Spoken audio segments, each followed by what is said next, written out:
All right, welcome back to the Final Shot Podcast. Today, the podcast is brought to you by a brand new sponsor. I'm actually wearing them on my head. It's Leavold. These guys make some of the dopest hats I've ever put on. They sponsor a ton of Canadian bull riders, which is always cool that guys can get some free shit or whatever. But their hats are legit, so check them out on Instagram. It's Leavold Inc. on the gram. Give them some love. Go buy a hat. They're not the cheapest things on the planet, but they're wonderful. We're also brought to you by USG Canada. They make all the custom gear you see guys wearing in the ring, especially around Canada. Some of the best stuff I've ever had. I don't know if I have anything booting around here. I might. But USG Canada, hit up my boy Howie. It's Howie at USG Canada at gmail.com. And give him, let him know what you want. Get some custom gloves. We're in this fucking coronavirus shit right now. Everybody's got to work out at home. Get a goddamn bag. Get some gloves. Get something. Get in shape. Don't fuck around. And last but not least, we're brought to you by Sovereign Extracts, the king of clear. Guys, CBD drops. We got the one-to-one drops. Fucking, they work. Trust me. We've got the pens, the vape pens, the weed tips, the CBD tips. Get them. They work. Sovereign Extracts on Instagram. If you guys are on YouTube watching, you can see who my guest is right now. Sitting there. I don't know what he's doing. He's got a nice hat on, though. I like it. But, ladies and gentlemen, we have a former member of the Tampa Bay Lightning, a former member of what's my hometown now, the Swift Current Broncos, and multiple other WHL teams. Ladies and gentlemen, Brady Leavold.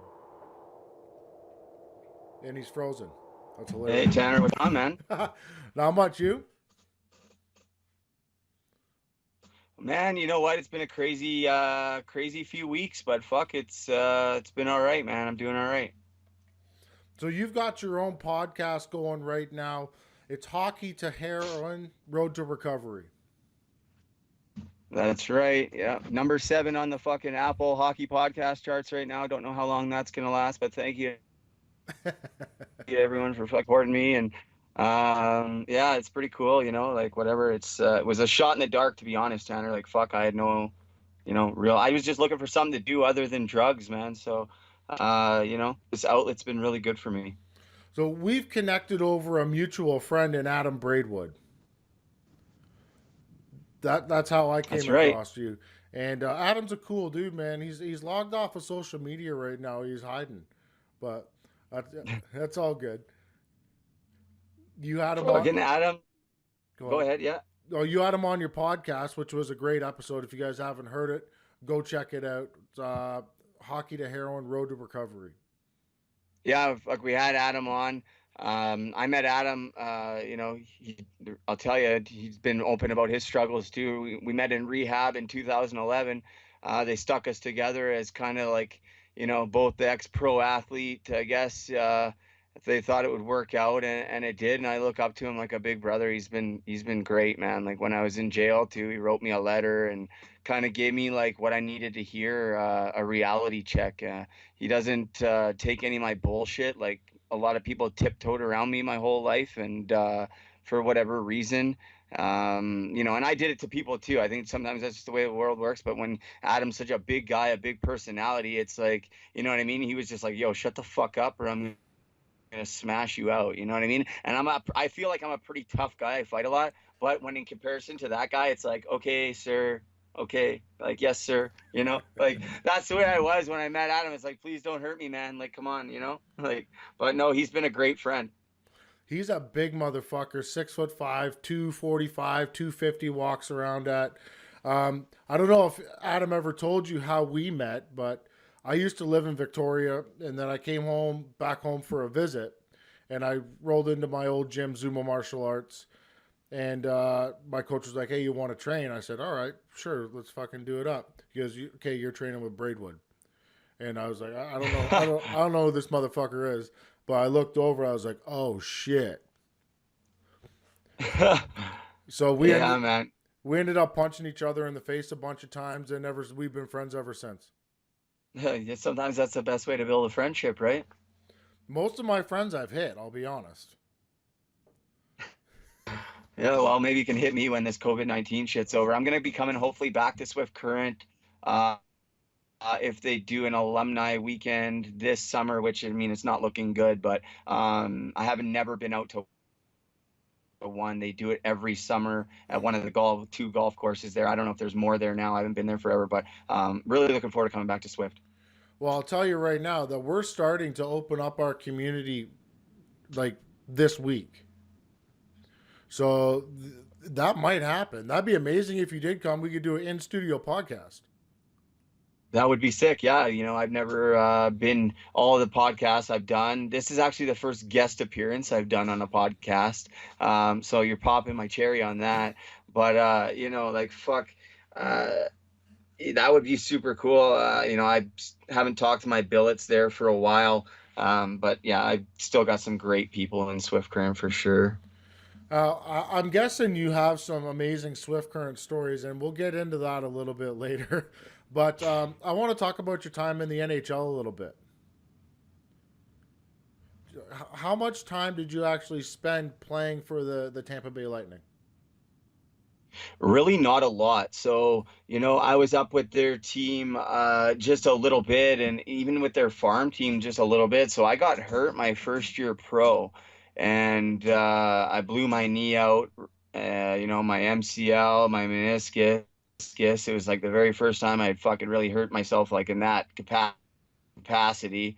Um, I rehabbed, I came back. That's not when the pill thing started. People know I got into the oxys and the heroin pretty bad, but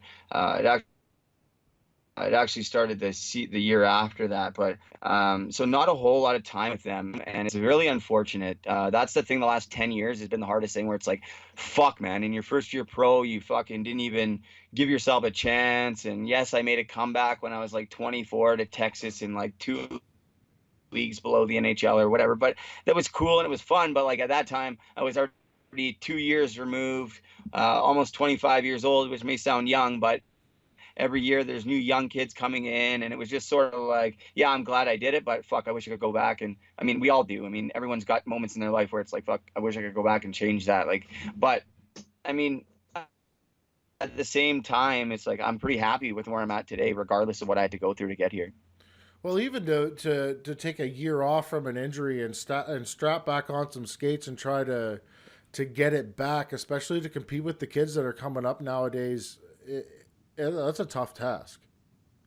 Yeah, for sure. And it was actually closer to 2 years. And like, I don't know. So it's like Sportsnet did an article, and there's like a lot of it must have been hard for that guy to write the story because fuck, I was all over the place, just trying to piece things together and all that. Because I'm also writing a book myself. I think he's gonna help me write it. But yeah, like it's it kind of captured me pretty good though, because I'm kind of like fucking bouncing all over the place. But there's I was at the training camp, that prospects camp, and that was like Steve Stamkos' very first year, and we're in Victoria, and fuck, like, there's another guy. I'm not going to use his name because he's not playing anymore. But it's funny if I told you where he was from, which I will off the air. You'll laugh, and people can put two and two together. But it's not Swift Current.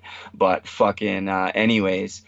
This guy, he's I think doing well now, but anyways, he had his problems too. So we were in this fucking tryout, and I came out into the hotel the one day or the one night. It was like probably like 10:30, 11 at night. I think I just went for a walk around this golf course because the hotel was on this golf course that we were all staying at. And I get in the hotel or the elevator in the hotel, and there's the next guy in there, like the other hockey player, and fuck, it just reeks like weed.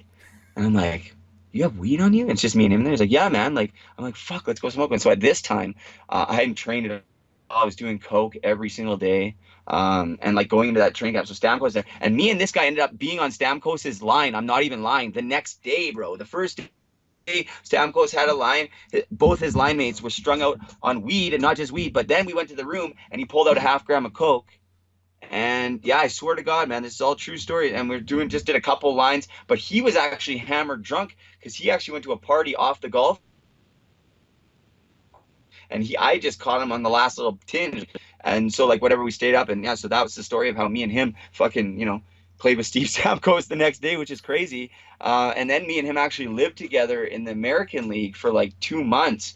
And fuck, man, these stories aren't, I haven't never even told these stories, but we got ripped off trying to buy blow in the hood in Virginia like twice by like these black guys and shit. Like then the one day, oh, this is a crazy story, Tanner. This is a funny fucking story, true story. So like it was like 2 a.m. It was just after this prospects tournament, and we're in Norfolk, Virginia, the American League team for Tampa, and fucking about like we're there.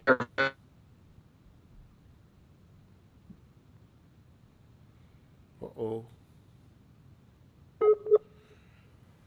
Poor connection.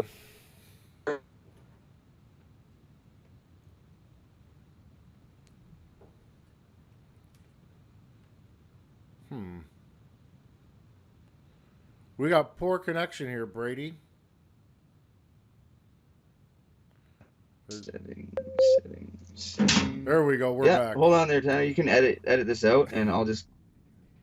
I don't know what the last thing you heard was, but so this guy was hungry, and we're hammered drunk in the hotel, and try to get some food. No room service. We've no idea where we are. We're in fucking Norfolk, Virginia, by Virginia Beach, man. Like crazy, and like we just got there. So call the front desk. Like, where's the closest place? They said IHOP. There's an IHOP, like fucking 45-minute cab ride away. So me and this guy get drunk, get in this cab, and fuck, we show up to this IHOP. And now it's like 2:30 in the morning. And this is no word of a fucking lie, man. We roll up to the IHOP, and the cab driver is black. Like, I'm not racist. I got black friends, everything. But it's just a different world down there. It's a different experience. So the cab driver's black, and like he's kind of like, he was really nice talking to us, and like I can tell my buddy's nudging me. He's trying to get me to ask the cab driver if he can find us some shit. And so then, anyways, I'm telling the cab driver, we get to IHOP. I'm like, you don't go nowhere. I'll pay you. Just keep the car running. Like we had money. We had our per diem money plus our contract money. Like we had money. It didn't matter. So like fucking just keep the car running. So we walk into IHOP. I'm not even kidding. 2 a.m. Fucking packed, Tanner. Not an empty seat in the whole fucking place, and not a single white person. Okay, the whole fucking place. Instant silence. Everyone looks at us, and I'm just like, man, we gotta get the fuck out of here. And my buddy said, we're not going nowhere. He's like all cocky and shit. I'm like, fuck, man. But then it turned out that they were really fucking nice. I mean, you could tell that don't fuck with the back of the restaurant. They all literally turned and looked at us for a good like 20 seconds. And I was like, we're hockey players from Canada. We don't want any problems. We're just hungry. Like we're hammered. And so anyways, we ended up going back in the cab, and the cab driver actually ripped us off for like $450 because he said he was going to go get us some blow back at the hotel.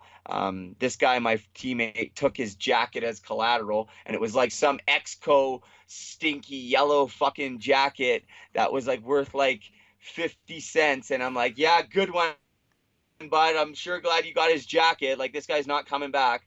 And that was the first time we got ripped off. We got ripped off again like a few days later, but that's just the one story that I never actually got my hands on any coke in Virginia, to be honest. So, but yeah, just one story that like, so like, when all these other guys are fucking getting ready for hockey, that's where my mind was at. And it wasn't like I was looking to party or fucking be with hang out with girls, or I was just looking to fucking drown my fucking pain a little bit, I guess. I don't know what it was. So when exactly did the drugs start? So I don't usually drink pop, but that's all I have out here in this fucking chicken coop studio. So the drugs started, I mean, the very first time I ever took a fucking hard drug was at the Merritt Mount Music Festival. So for people in Saskatchewan, that would be like, I think it's called, what do they call it out there? It's Boots and Hearts in Ontario, but Craven, that's the one. Yes, it'd be like Craven. So here we are. I'm 17 years old. I just graduated high school, and I got these tickets for me and my high school girlfriend, and a bunch of our friends were going up, of course. And as you know, there's different fucking sections where camping and like as the fucking it's like A, B, C, like A is the old people, B is a middle class, C is a gong show, and then there's like Tent City where like that is like a supreme gong show, and that's where we were. So in the back of my truck, and it was just a fucking mess. I'm not even a beer drinker. I probably drank 200 beers in like 2 days. I was like mess, and all these guys from my hometown, they were all fucking popping like caps of and having the best time. It looked like they were having the best time of their life, and the one guy was like, "Hey," I was like, he's like, "You want to do something?" I'm like, "Yeah, not tonight, but tomorrow." So fucking sure enough, whatever, I gave him $20 or something. But I knew at the time, I was like, "Do not tell this girl I was with, because like that would be a deal breaker." So anyways, fast forward till the next day. Well, the girl I was with at the time, she gets really fucking sick like Saturday morning, and she's like, "Yo, we gotta go home." And like it was like the big headliner show that night, like Lone Star and whatever else. I don't really give a shit about the music at this point. I'm just there to party. But at the same time, we're there. But I'm like, okay, like she was really sick. So it was almost like a fucking intervention was trying to happen. But so this is a true story. So like I'm like, okay, yeah, sure, let's go. I came back to the truck. It's like 11 in the morning. But I'm like, you got to drive because I'm drunk. She's pissed because I let her sleep in and I went and got drunk first thing in the morning. But I'm like, you got to drive because I'm hammered. So I pack up everything and I'm pulling out my truck. And she's pulling out the truck, and as soon as we're about to drive away, bang, bang, bang, bang, bang on the window. It's my buddy. And I look out the window and he opens his hands. He's got like 5 caps in his hands. Here. And I'm like, and I like get out the car and I'm like, oh man. He's like, here. I'm like, and at that time I was drunk and I'm like, fuck, I'm sure. So I just did it. And like at that time I thought like myth about the ecstasy. Oh, you need to drink water. You need to do this. So I'm like in the back of my truck in the cooler. I get like 20 bottles of water. I get in the car. My girlfriend at the time has no idea what's going on. Meanwhile, I'm touching the ceiling on the way home. So I get home and she's there. We get home. My room was in the garage at the time because my dad sold his house and we moved in with my stepmom, and it was the garage turned into a bedroom. So half of it was my room and the other half was like a TV room, and I had my own entrance. It was fucking sick, right? Like for a high school kid, like my own fridge and shit out there. It was almost like my own little place. And but anyways, we get home. My fucking dad's out there watching home videos. I swear to God, man. And I'm high as a motherfucker. And so I get in there and nobody knows. And like, so like, that's where my very first experience of doing drugs. And I just remember feeling great. And basically every day after that, so that was like mid-July of 2005. So basically for 2 months until I went to Swift Current's training camp as an 18-year-old, I got ruined on ecstasy. And that's when I came to Swift. I was just the Swift Current Broncos Rookie of the Year. And then that happened, and that's when I started doing ecstasy. And then I came back to camp.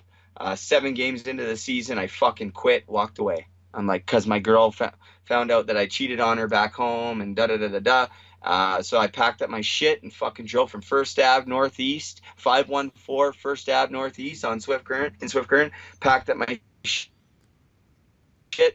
and drove home. And I came home. That's when that's when for the first time and kept doing the E and was playing on the line with Kyle Turris, snorting coke in the dressing room in between periods, playing one game, true story, 2 goals, 3 assists, doing lines in between by myself too, like just fucking annihilated. Slept through a game, Tanner and be playing junior A with like 40 people coming to the game, like 40 people at the game, and I'm not there. Like fuck, I was a mess.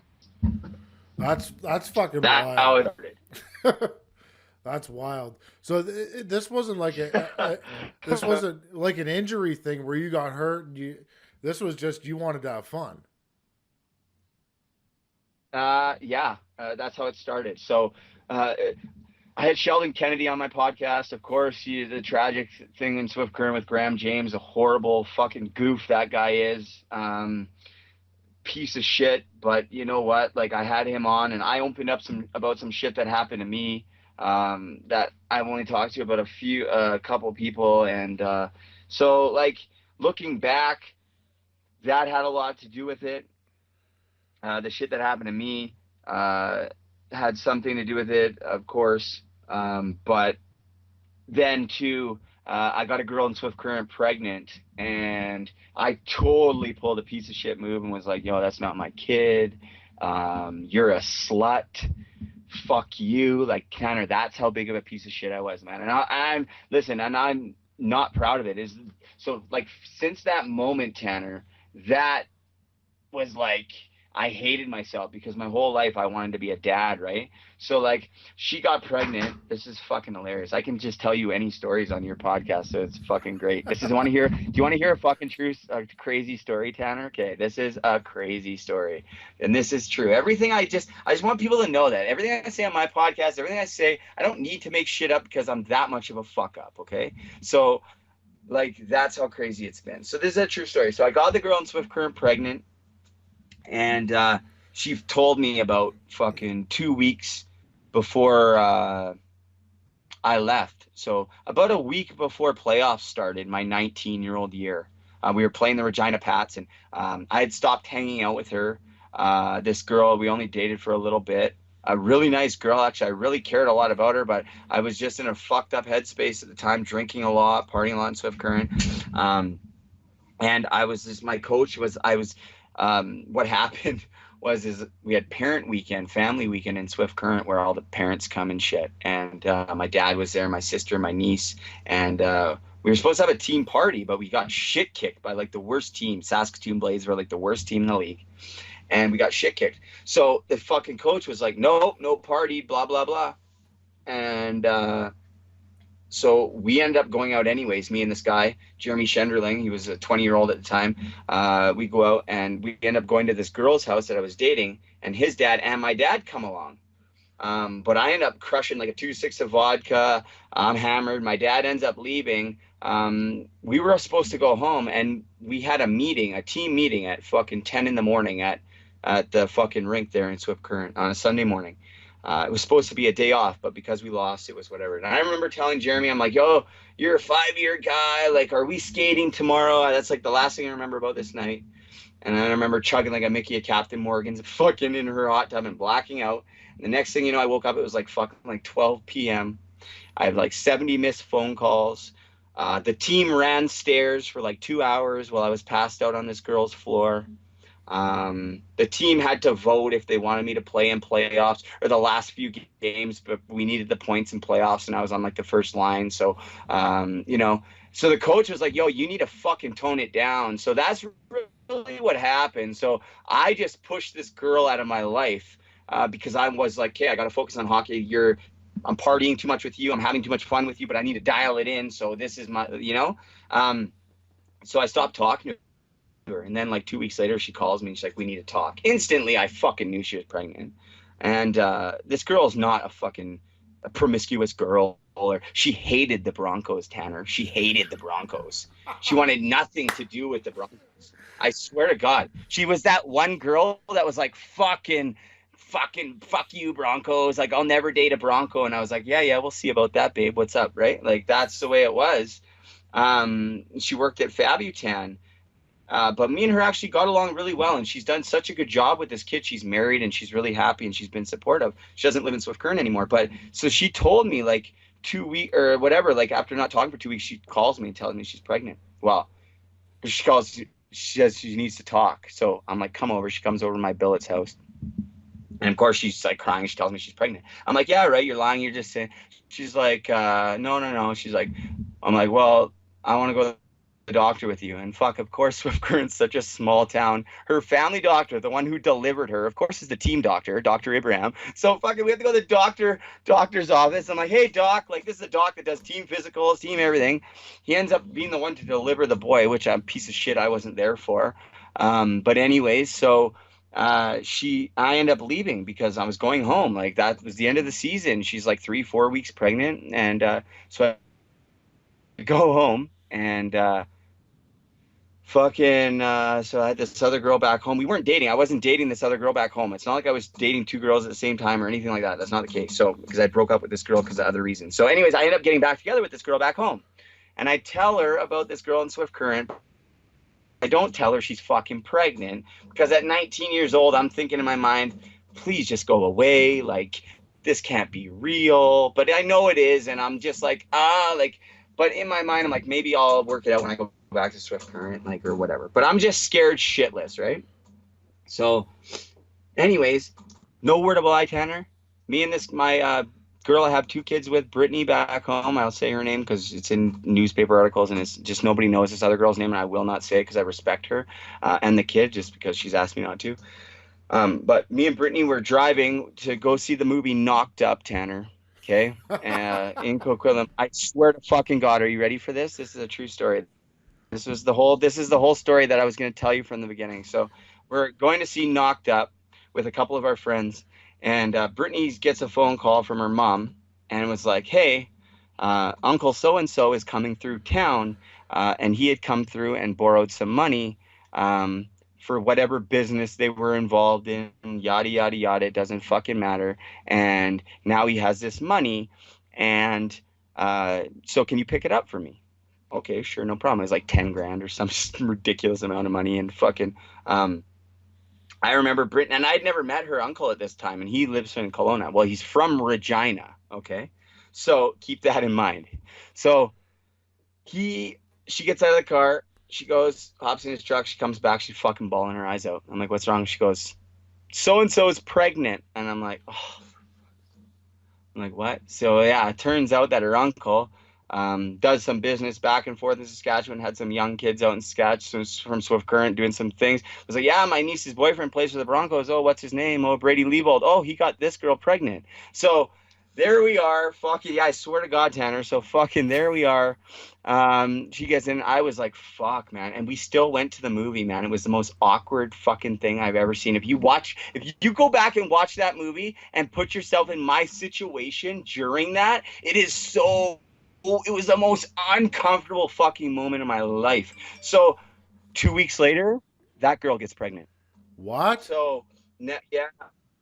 So now 19 years old, two girls are pregnant, and basically I had an ultimatum to pick one or the other from the one, and yeah, and that was it. And I went to Swift Current and for training camp in August. And obviously the girl in Swift Current had the baby in the fall, I will say. I won't give the exact month, but in the fall. So in August, you could say she's 7 months pregnant or 5, 6, 7 months pregnant, whatever it is.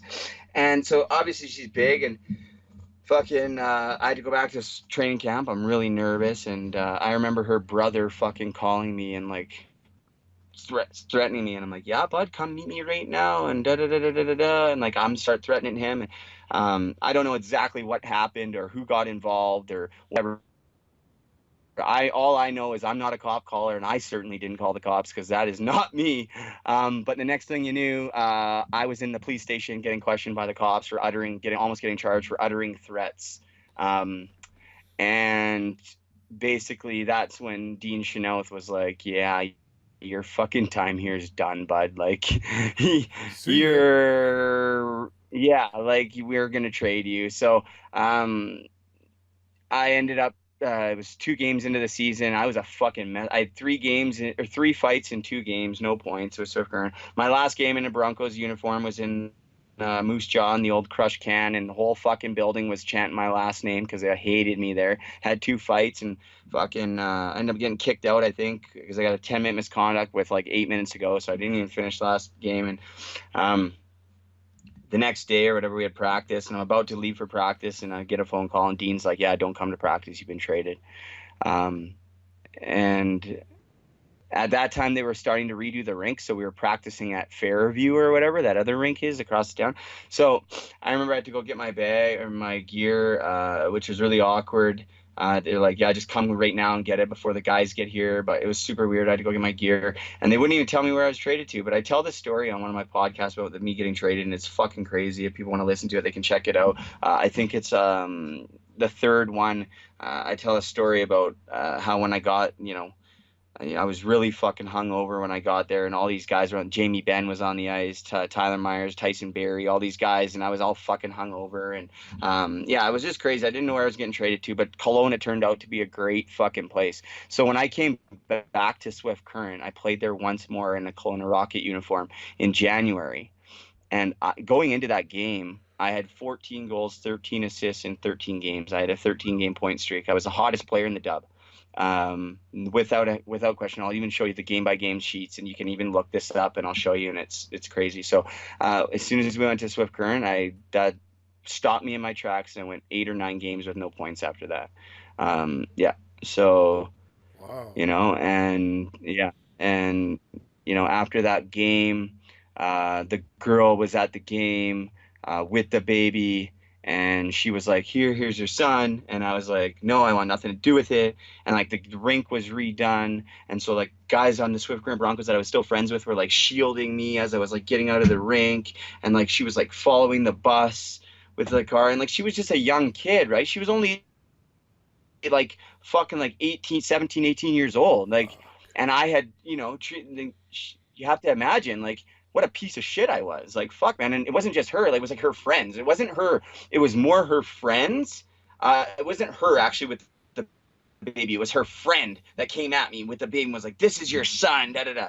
She actually, I have to say, she didn't do that. And I think she was mad actually at her friend that did that, because it was like the friend was like, oh, let me see the baby. And then like ran, that type of thing. Yeah. And then the friend was driving, whatever. So I wanted, it was a really tough situation. So like after that, I knew I was doing the wrong thing, Tanner. And so between all that, and then I started doing like heavy coke. After that season in Kelowna, I had a really good season in Kelowna. Set myself up to be, fuck, I could have had a really long pro career after that season. And finally, because I finally started clicking, I did everything wrong in junior. I quit. I fucking was getting fucked up. I didn't train. You know what I mean? It was crazy. So, and I could have trained my first year pro there, and instead I'm doing a fucking at least a ball of coke every single day. Sometimes a quarter ounce, or fucking a half ounce between me and two other people that were living with me at the time. I won't say who on this, but it's fucking crazy. And it was just so accessible that it was like I didn't even have to leave the house. Or and then when I started doing the oxys, the same thing. People were just around. It was hard to get away from it. So when I did the oxys, it was like, fuck, like, it's an emotional painkiller too, right? Yeah. So as soon as I did that oxy, I did an oxy 80. People that don't know, one Percocet is 5 milligrams of oxy, and I have an 80 milligrams, obviously 80 milligrams, so it's like 14 perks or whatever. So the very first time I did, I crushed up a whole 80 and snorted it, puked my brains out, and fucking yeah, and loved it. And because it took away all my pain, and didn't have to worry about anything. And at this time I had another baby on the way when I started doing oxys. That was summer 2009, July, and nobody knew. And I was just doing it and mostly because I was just mad at myself because of the way I handled that situation with the kid in Swift Current, is the honest to God truth. So it's been a rough road. But I'm happy to say, I've said it lots on my podcast, the kid is doing fantastic. He's gonna be 13 in fucking this fall. He's got a little sister, and they live out we'll say west of Saskatchewan, and they're doing it's doing really good. It was pretty cool because she's probably gonna be pissed that I said this, but I actually saw a video of this little boy stick handling on Instagram, and he turns to the cameraman, and fuck, does he just look like me when I was a kid? It's like, you know what I mean? So and then I was combing through Facebook about a year and a half ago. I haven't seen my kids. I have Brooklyn and Brody out west. Their mom won't let me talk to them. I'm really hoping that's going to change here soon. I don't want to sit here and bash her, but it's the way that things have been dealt with. It's been kind of unfair. I'll own my part in it for sure, but at the same time, it's been kind of unfair. But I've definitely earned it. So I saw a video of my other son Brody. He got like player of the week for like Maple Ridge or something on their website. Like I was just on their website trying to find his schedule to see if I could see what team he was on. And all of a sudden I see this video of him, and it's like a little interview of him, man. It's just the cutest fucking thing. He's like 6 or 7. And so that's, I'm hopeful for the future to get in contact with all my kids, especially, Brooklyn and Brody, because I was with them till they were like 6 and 7, like every day. Now they're like, fuck, Brooklyn just turned 12, and Brody will be 11 in September. So I haven't seen them for like 4 or 5 years. But it's been rough, man. But I've been talking to their family, their uncle and stuff, been super supportive. And me and him used to be in this shit together a lot. So, and he's doing really well, which is nice to hear. But yeah, it's just been a really fucked up situation. But yeah, it's been really good this past month. Been clean for like 5 months or whatever. I'm not keeping track of the days because I'm just sick of fucking relapsing and being like, oh, I got to start over. Whatever. I'm just taking it day by day and fucking. I said it to you earlier, but I haven't said it on my podcast. I smoke pot. Mm. Fuck off if you have a problem with it. Like seriously, I'm not going to talk like this on my podcast, but I feel like I can because I just don't feel. No, I'm serious. I'm going to tell them that I smoke weed, but I'm not going to tell people to fuck off like that. But that's really how I feel, Tanner, because honestly, if you want to judge people because they're like, I don't know, because I just can see how some people are going to be like, oh, he's supposed to be clean and this and that. But you know what, man? I am clean because I don't have a needle in my arm. I'm not using hard drugs. I'm able to wake up in the morning and take care of. We froze again. Shit. Hopefully this thing, it'll come back on.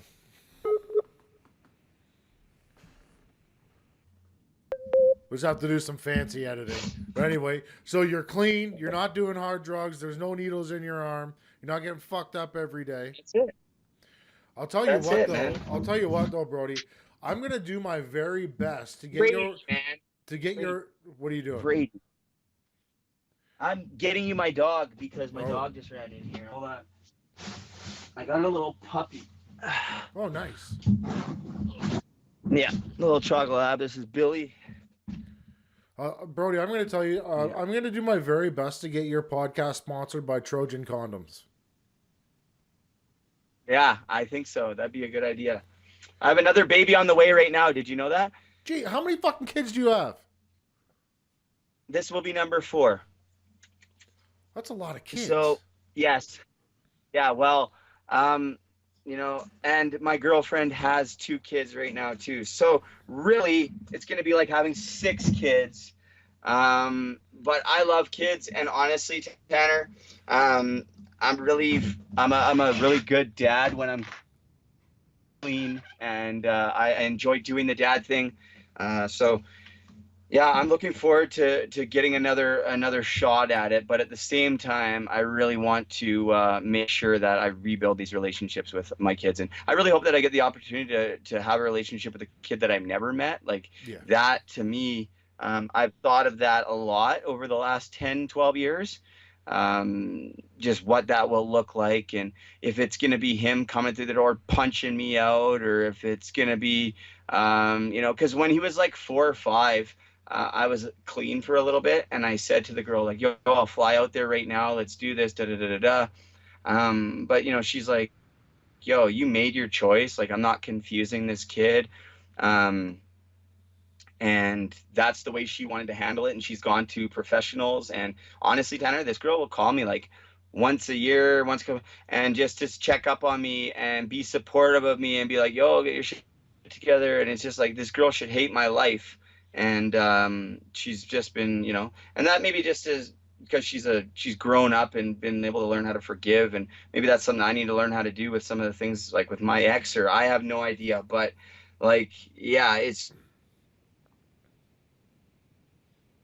but I'm finally just now, like, I don't know, I think talking about it with like on my podcast and just being open, because a lot of people looked at me like I was a super piece of shit for a long time, and rightfully so. I still like, like, fuck, man, you see these people on Jerry Springer my whole life, and I'm like, oh, fuck that guy, man. Own your responsibilities. I would never do that. And then fuck, like, and like, wow. So, I don't know. Or, and then, when I'm a kid, it's like, get a fucking job, you drug addict, or whatever, get off the street, or then sure enough, that's me too. And it's like, fuck, man, life can change and things can happen so quick, right? So, But over the years though, you've done some pretty wild shit. You went from like the best hockey player in the WHL to homeless. yep.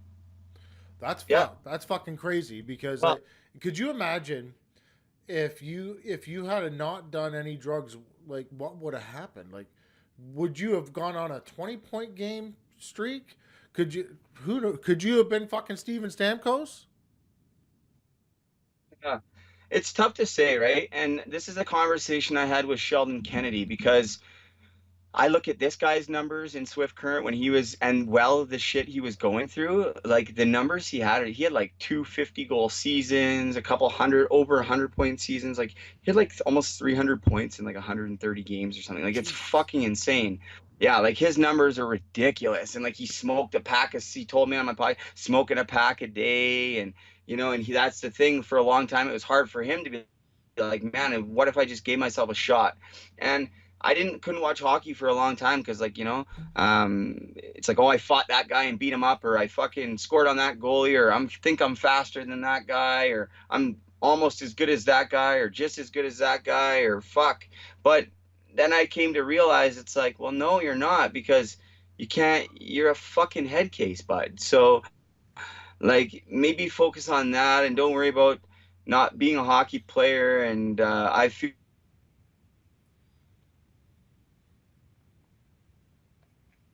Fuck, it froze again.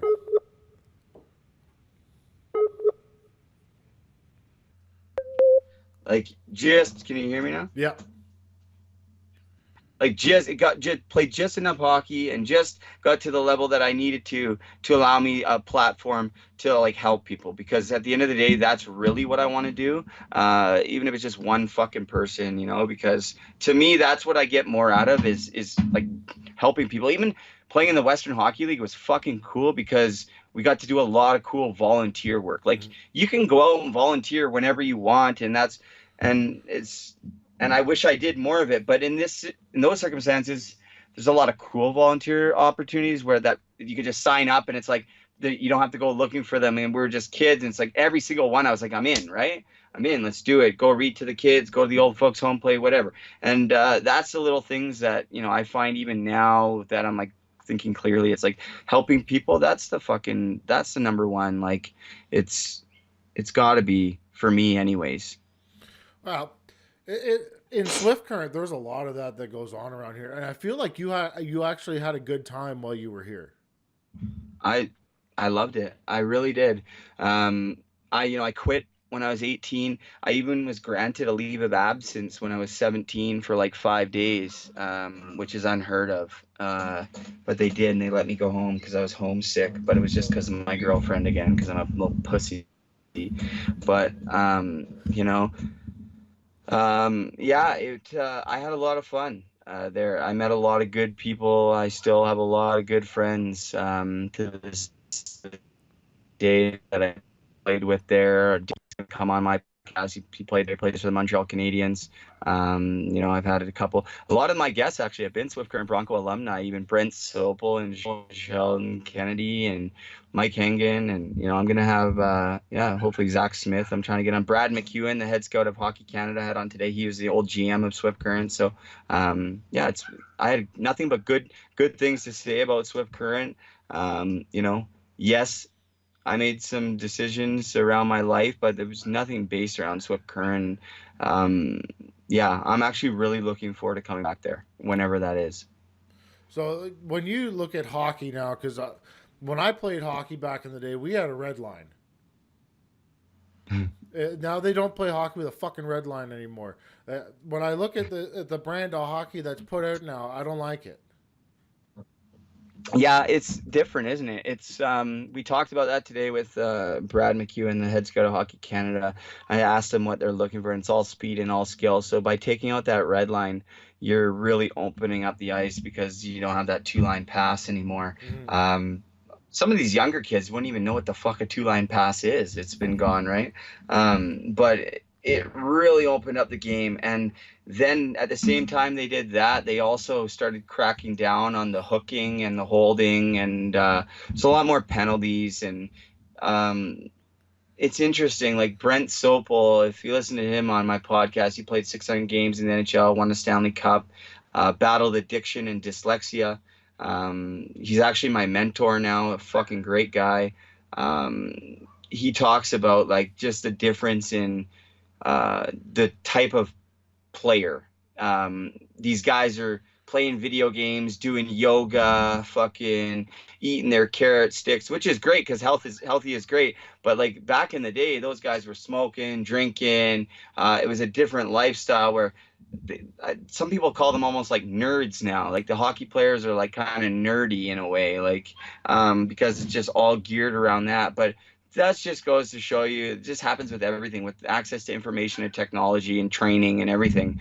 Everything's going to get ramped up, and people are always going to take everything to the extreme. And those people that do are going to be the greatest. And that's what I realized. I couldn't commit myself to working out and to eating right and showing up to the seeing that it was all worth it. And I don't know, I had different ideas of what I wanted to be doing with my time. You know what else also drives me nuts about hockey is we don't have Bob Proberts, Ty Domies, Colton Orrs, Marty McSorley's running around anymore, policing what's going on the ice. We got to leave that up to some fuckwad that's the sheriff now, and I don't like that. I don't like it either. It's going to be cool. On Saturday, I have Chris Knuckles Nyland coming on.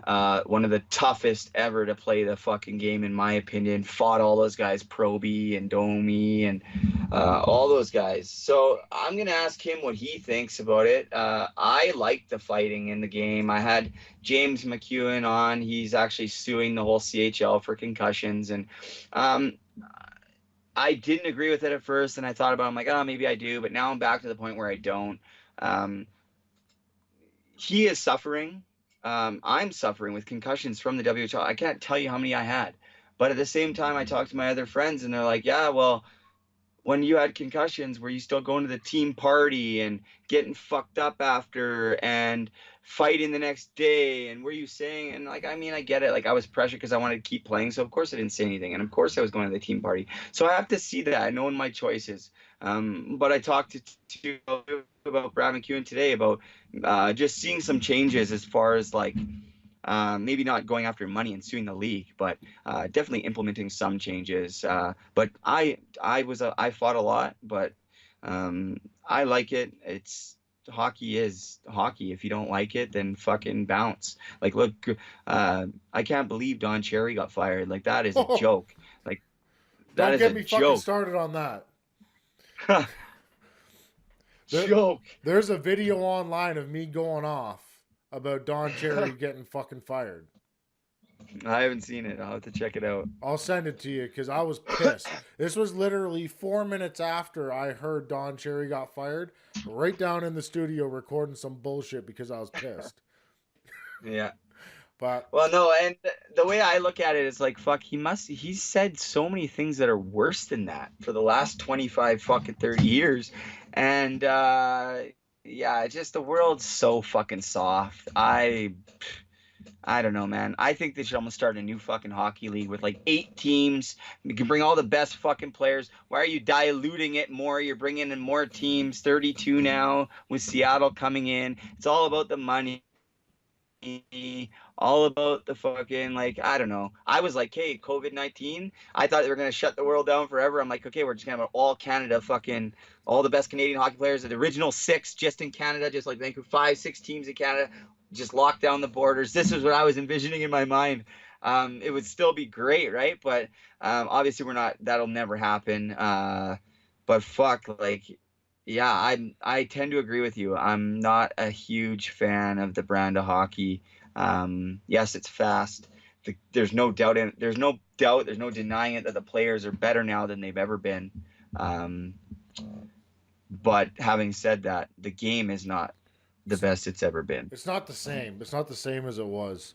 If you sit down and you're gonna watch a hockey game, is there a specific team that you go for?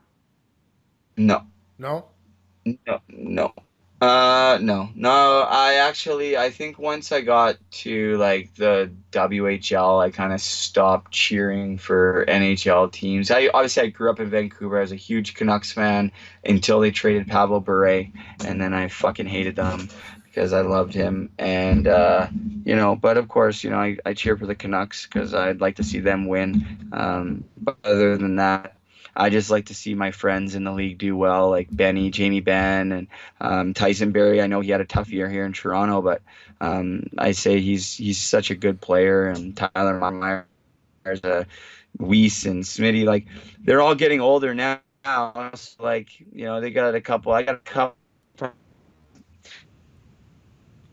years where I can one guy I know in the league, but for a while there I knew or played with at least a few guys on every team.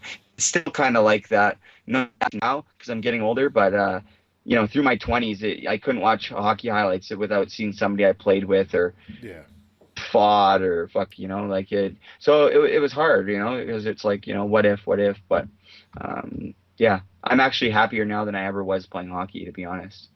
That's good. Back in the day, I used to like the Vancouver Canucks when they had Trevor Linden and Pavel Bure, That's but right. then they got the Sedin sisters, and then I was done with it.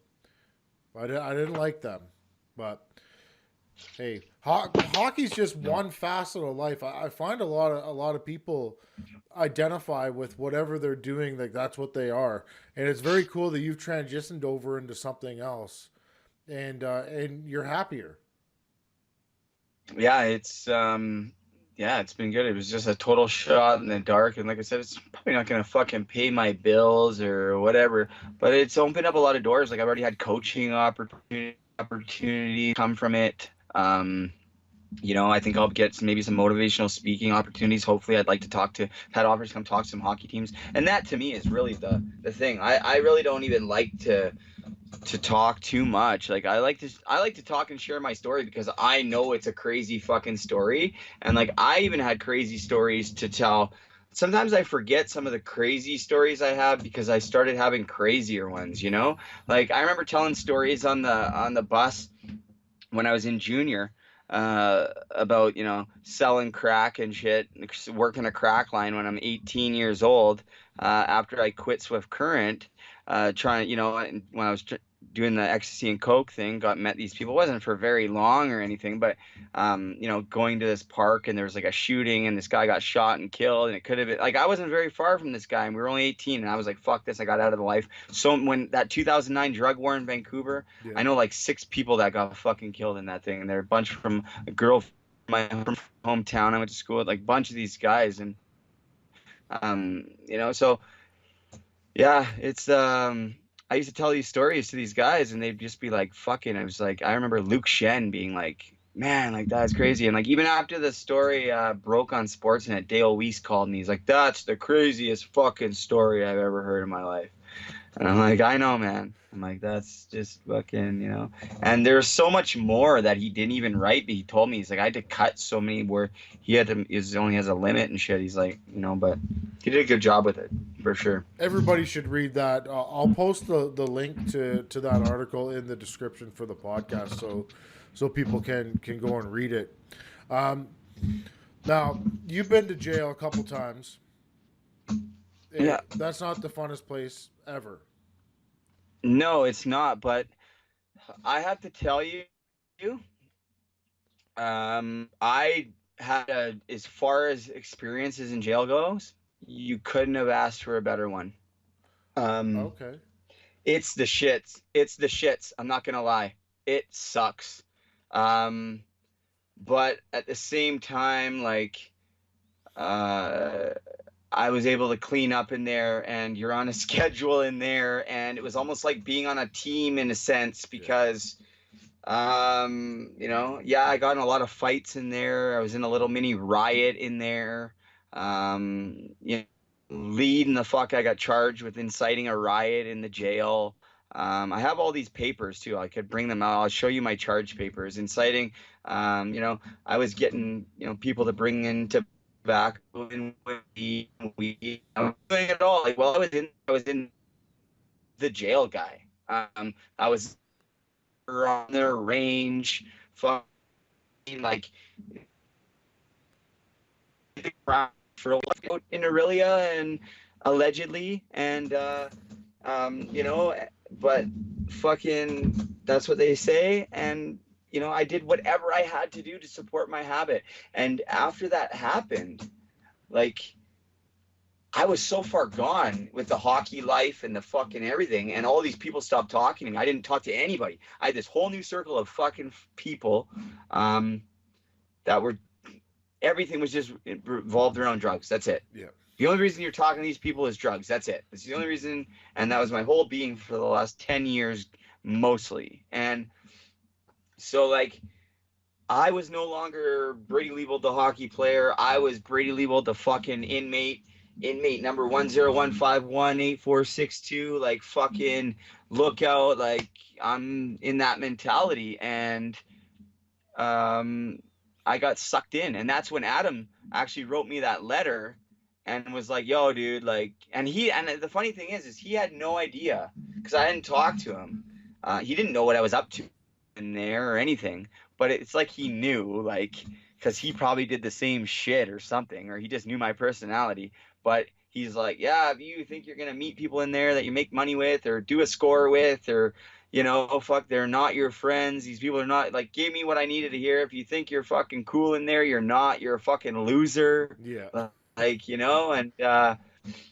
and it took me off this pedestal because I thought it was cool almost that I was in jail for a while. I'm not gonna lie. Like, I was like walking around, like, even got out of jail, like walking around like, look, what's out, like punching people out on the road and just like not right in the head, man. Like really, really angry at the world. Really, I could have hurt a lot of people, Tanner. I've hit a lot of people in the street, man. Like, I could have been charged with assault a lot more times than I have. And yeah, it's even not too long ago, I had an incident where I beat up a guy pretty bad, where I just lost it while I was clean. And I won't get into the details of why. I could tell you off the air, and you'll be like, okay, I understand why. But still, I lashed out, and these are the things that I'm trying to work on. I don't know if it's concussions or fucking just what it is, but like I'm really trying to like walk away, and I was able to do that the last time, but it's hard, man. Like it's really hard. So now I'm trying to find that balance where like I'm trying to like not be, I'm trying to find like a new identity, but like not worry about having an identity. Like, why did I have to be the hockey player? Then I had to be the jail guy. Then I had to be like wherever. I'm just trying to like find out, like, be yourself. And that's what I'm doing now. So like I'm being me and doing what feels right. I just kind of felt like, fuck, maybe I'll do a podcast, and I did it. And I like editing and shit. I like doing that kind of stuff. And I've really enjoyed it. So fuck, it's been great, man. Like but it's been crazy too. So, I mean, I also know that how easy it is to fall back into addiction. So, I also said on my podcast, I will be perfectly honest. If I have a relapse, I'm going to fucking come on my podcast and be like, yo, listen, I relapse. Because I think I have to. Because at the same, like, if I'm not honest about it, if I say I went out to make or talk to you and I went out and used, after not using for 6 months, and then tomorrow I went on the podcast and I didn't say anything about it, then all of a sudden I'd be like, oh, and then I get in that same habit where okay, one more time. And then all of a sudden I'm fucked, not doing my podcast, back in jail, whatever. So that is the promise that I made, where it's like, hey, I can't promise I'm never going to do drugs again. I wish I could. I fucking really wish I could. But I can make a promise that I'm not going to do drugs in this moment because, this is what I'm doing. And that's kind of like how I'm living. But yeah, it's horrible to think. I had a friend die yesterday out here in Ontario. I found out this morning from a fentanyl overdose. So like, it's, I know what's going to happen. Like, I've overdosed over 10 times, Tanner. Like my parents have found me, the cops have found me, the ambulance has found me. I've been in psych wards and jails and fucking, you name it, buddy. Yeah, it's been hell, man. I've never been a drug guy, and I've done my fair share of bits in jail, which is unfortunate because I didn't like it. But one of the most memorable things I remember from being in there was when the fuck was it? Morphine hit the range. And yeah. Oh my God, if that made me never want to ever do drugs ever again, that was it. Seeing these fucking idiots puking all over the place and fucking shitting themselves and pissing themselves just to get a little bit fucking high? Like, are you nuts? Yeah, it's pretty crazy. And I can't tell you how many times I've gone through that with the withdrawals, Tanner. Like, not even joking. Like, not even exaggerating. I would say over 20 times, not exaggerating. At least 20 times. Not even joking. I've done it every possible way. I've probably done it on my mom's couch fucking 10 times. You could tell, like, my mom could tell you I've done it 10 times on her couch alone. Never mind all the times in jail and in rehab. So fuck, I've probably done it 40 or 50 times now that I really think about it. Jesus. It's crazy. It's fucking crazy. I'm not kidding. I'm not like people. This is the thing. People like exaggerate and whatever. Like when I'm not even fucking exaggerating. It's been fucking horrible, man. Horrible, horrible. But yeah, jail was a pretty good experience, and I'm glad it's over. But it's a chapter in my life, and it's like it fucking it's part of my story. And like I was there, and sometimes I just pretend like I was in my cell on a lockdown day. I'm like, I'm just riding the bus right now. Fucking we'll get there when we get there. You know what I mean? Like, because I'm used to being in those small quarters and shit, in Yeah. a little cell. I'm used to being in a bunk and fucking shit, doing that. That's what I did for in junior hockey. So like, I felt all right in there. Like, I didn't really care. Like, fuck, I was homeless at the one time. I was a rescue off of Hastings Street for fuck's sakes, and I came in there. I'd never been 170 pounds since I was 14 years old when I got arrested. Like usually I'm 220 now, and like I was like 168 pounds. When I stepped on the scale, I couldn't fucking believe it. I had not been that. It was like grade 9 the last time I weighed 170 or something, and Jeez. there I was, 28 years old, right off of Hastings, fucking withering away. Like, and I needed it. I needed to fucking go to jail because I went to rehab. I'll just walk out. I'll Yeah. go get. I would have went, but like I needed it, and my parents didn't bail me out. They let me sit almost 2 years, my very first time. Um, I actually got provincial parole, and was supposed to come back. I was supposed to go parole, but I told these guys I would bring them back something. So I breached. I walked out. They dropped me off at the fucking Salvation Army Harbor Light Treatment Center on Cordova, one block over from Hastings, and the jail did like on my parole. The one of the fucking CS's correction supervisors drove me in one of the jail Suburbans. I'm in my street clothes, but I'm in the back. It's not like a police car, but it's kind of like a police car. It's fucking weird.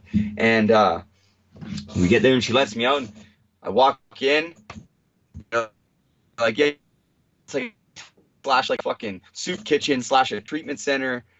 And like I walk in, and they're like, "Yeah, can we help you?" And I'm like, "Nope." And I fucking turned around and I bounced. And within fucking 24 hours, I was on Canada-wide warrant, most wanted, Crime Stoppers. Oh yeah, buddy. Oh fuck Jesus yeah. Christ. Yeah. My fucking mom and dad, my aunt, they're seeing me on Crime Stoppers, like like those commercials and shit, like most Yeah. wanted. I'll send you my mugshot and shit. It's fucking brutal, man. But like that was stealing cars and fucking doing break and enters and fucking you name it, bud. I was doing it. I was a piece of shit. I was just a hungry fucking drug addict, robbing liquor stores, robbing drug dealers, doing collections. It didn't fucking matter. Fuck.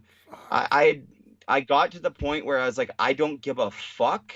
I don't care if I die. I don't care if I go to jail. I don't care if I get a life sentence. I had nothing to fucking live for, man. That's how I felt. I honestly didn't care. I was reckless. There's shit I can't even fucking talk about because it's so bad. Like it's We don't have a yeah. statute of limitations in Canada, so don't fucking say anything you're gonna get in trouble for. God damn it. I know that's just it, right? I know. Normally, But normally anything flies on this show, but if it's gonna get you in trouble, don't fucking say it.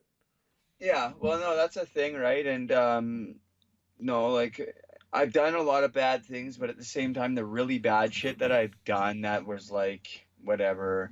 Like say if the police were actually looking for anybody, I will say that like the worst thing that the police were looking for me for, they got me for, and that was I robbed a taxi cab one night in 2013, took a machete to the guy, made him get out of the cab, took his wallet, took his phone, took his cab, kicked him out, and drove the cab away. It's in the story, actually. I was going to go find this guy. My ex teammate started sleeping with my baby moms behind my back after I just got clean and thought I was getting her back. I was clean for like a year.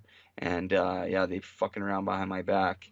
And yeah, and I went insane. I went fucking nuts. And in a psychosis. And yeah, I stole this cab, and I don't know. I was originally get him to drive me there, but then I was like, no, he's a witness. Like that's where my mind was at.